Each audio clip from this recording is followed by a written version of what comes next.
کہ اللہ رب العزت کو کون پسند فرما ان اکرمکم عند اللہ اتقاکم، ان اکرمکم عند اللہ اتقاکم، تم میں سب سے مکرم معزز اللہ کے یہاں وہ ہے اتقاکم جو بڑا متقی ہوگا۔ یہاں لفظ متقی نہیں کہا، جو بڑا متقی ہوگا، اتقا، اس میں تفضیل ہے کہ جی تو تم میں سب سے بڑا متقی ہے وہ اللہ کے نزدیک سب سے زیادہ صاحب فضل اور درجے اور مقام والا ہے۔ اب ہم صحابہ میں دیکھتے ہیں تو جب ابو بکر صدیق پر ان کے والد نے اعتراض کیا نا کہ تم نے غلام کمزور کمزور کیوں آزاد کیے، تو اللہ نے ابو بکر کے دفاع کرتے ہوئے کیا فرمایا؟ وَسَيُجَنَّبُهَا الْأَتْقَى، اس بڑے متقی کو اللہ جہنم سے بچا لے گا۔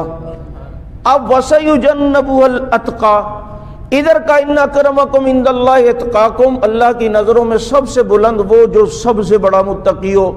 اور ادھر ابو بکر کے لیے قرآن میں کہا وَسَيُجَنَّبُهَا الْأَتْقَى، سب سے بڑا متقی ابو بکر ہے۔ اب یہ صغرا کبرا ملاؤ تو کیا بیچ میں جواب نکلتا ہے کہ اللہ کے نزدیک سب سے بڑا متقی جو ہوگا وہ سب سے بڑا مکرم ہے، اور ابو بکر صدیق سب سے بڑے متقی ہیں، تو دلیل آ گئی کہ ابو بکر صدیق امت میں سب سے افضل ہے، سب سے افضل ہے۔ اس لیے یہ چند ایک کسوٹیاں اور بھی ہیں، لیکن یہ مختصراً میں نے بات بتلائی کہ یرفع اللہ الذین آمنوا،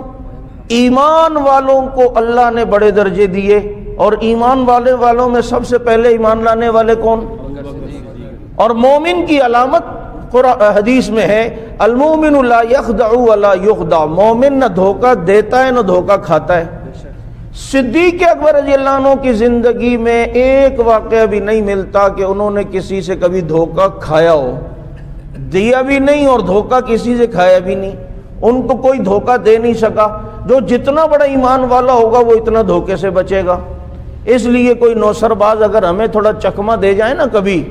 تو سوچنا چاہیے یار میرے ایمان میں کچھ کمی تو نہیں آ گئی، اس لیے کہ حدیث میں ہے کہ مومن دھوکہ دیتا بھی نہیں اور دھوکہ کھاتا بھی نہیں ہے، کیونکہ مومن کو اللہ نے بڑی فراست دی ہوئی ہوتی ہے۔ تو اب ایمان والا وہ صدیق، سب سے پہلے جو مکہ فتح ہونے سے پہلے خرچ کرنے والا وہ اللہ کے نزدیک افضل ہے، تو اس خرچ کرنے والوں میں ابو بکر صدیق۔ اور جناب کیا کہتے ہیں لا یستوی الذین یعلمون والذین لا یعلمون، جو سب سے بڑا عالم ہے وہ اللہ کے نزدیک سب سے بڑا درجے والا، اور نبی نے ابو بکر کو آگے کھڑا کر کے بتایا کہ ان تمام صحابہ میں سب سے بڑا عالم ابو بکر، اس لیے ہم نے اس کو آگے کھڑا کر دیا۔ اور جناب یہاں بتایا کہ جو صاحب فضل ہے وہ اللہ کے نزدیک بڑا ہے، تو اب جناب یہاں ابو بکر کے لیے قرآن نے کہا ولا یأتلی اولو الفضل، صاحب فضل ابو بکر کو کہا۔ پانچویں دلیل تھی کہ اللہ نے کہا کہ ان اکرمکم عند اللہ اتقاکم، اللہ کے نزدیک سب سے مکرم سب سے افضل وہ کہ جو سب سے بڑا متقی ہو، اور جب سب سے بڑا متقی اللہ کے ہاں سب سے افضل ہے تو اب یہاں ہم صحابہ میں دیکھتے ہیں اللہ نے قرآن میں فرمایا وَسَيُجَنَّبُهُ الْأَتْقَى، ابو بکر کو اللہ نے سب سے بڑا متقی کہا۔ یہ جو بحث ہوتی ہے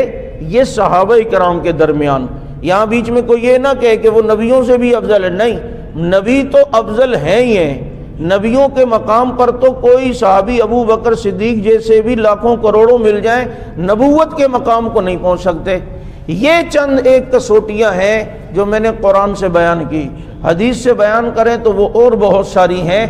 اس لیے میں نے کہا اہل سنت کے عقائد یہ ہوا میں تیر نہیں چلائے، بلکہ قرآن و سنت سے الحمدللہ ہمارے علماء نے یہ چیزیں نکالی ہیں، اور یہ عقیدہ دنیا کو بتایا ہے کہ امت میں سب سے افضل حضرت ابو بکر صدیق رضی اللہ تعالیٰ عنہ ہیں۔ اللہ تعالیٰ ان کی عقیدت و محبت ہمیں نصیب فرمائے، اور اہل سنت کے عقائد پر اللہ تعالیٰ قائم دائم رہنے کی ہمیں توفیق نصیب فرمائے۔